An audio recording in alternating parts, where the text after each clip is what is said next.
बंदर और जादुई आम का पेड़ एक विशाल धूप से भरे जंगल के दिल में रानी नामक एक चतुर बंदर रहता था। रानी अपनी तीव्र बुद्धिमत्ता और साहसी स्वभाव के लिए जानी जाती थी।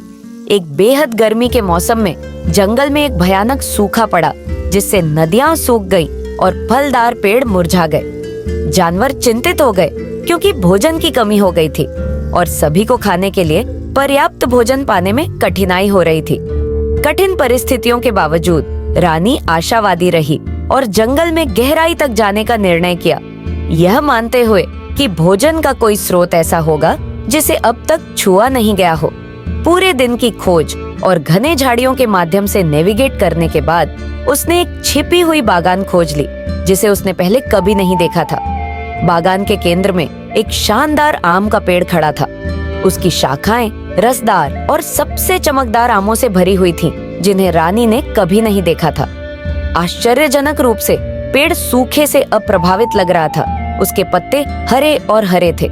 उत्सुक और भूखी रानी पेड़ पर चढ़ गई और एक आम तोड़कर चखने लगी। जैसे ही उसने उस स्वादिष्ट फल का आनंद लिया, उसने एक मधुर आवाज सुनी। हेलो छोटी, उसने कहा। चौंककर रानी ने चारों ओर देखा और समझा कि आवाज खुद पेड़ से आ रही थी। डरो मत, पेड़ ने जारी रखा। मैं एक जादुई आम का पेड़ हूँ और मेरे फल कभी खत्म नहीं होते। तुम जितने चाहो आम का आनंद ले सकती हो। रानी की आंखें आश्चर्य से चौड़ी हो गईं। धन्यवाद जादुई पेड़, पूरा जंगल सूखे से पीड़ित है, यह सभी की मदद कर सकता है।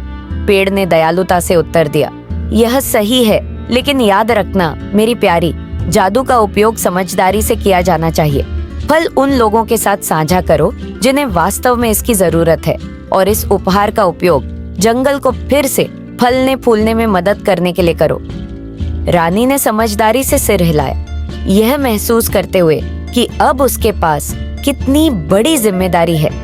उसने अपने हाथों में आम भरे और अपने जानवर दोस्तों के पास वापस दौड़ी, अच्छी खबर साझा करने के लिए उत्सुक। जानवरों को रानी की खोज से बहुत खुशी और आभार हुआ।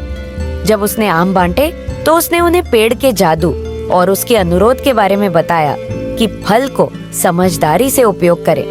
हर बार पेड़ के पास लौटते समय रानी ने सुनिश्चित किया कि अलग अलग जानवरों के समूह को लेकर आएं, यह सुनिश्चित करते हुए कि हर किसी को उनके हिस्से का हिस्सा मिले। उसने उन्हें अन्य जगहों पर आम के बीजों को फिर से लगाने के लिए भी प्रेरित किया, यह उम्मीद करते हुए कि एक दिन ये नई बागान जंगल के वन्य जीवों का समर्थन कर सके। समय के साथ जंगल धीरे धीरे ठीक होने लगा। नए आम के पेड़ उगने लगे।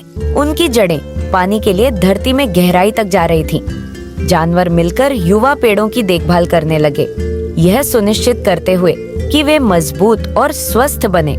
रानी के बुद्धिमान और उदार कार्यों ने जानवरों को एकजुट किया, उन्हें सहयोग के महत्व और संसाधनों को साझा करने की शक्ति सिखाई। एक बार संघर्षरत जंगल को एक फलते फूलते समुदाय में बदल दिया गया।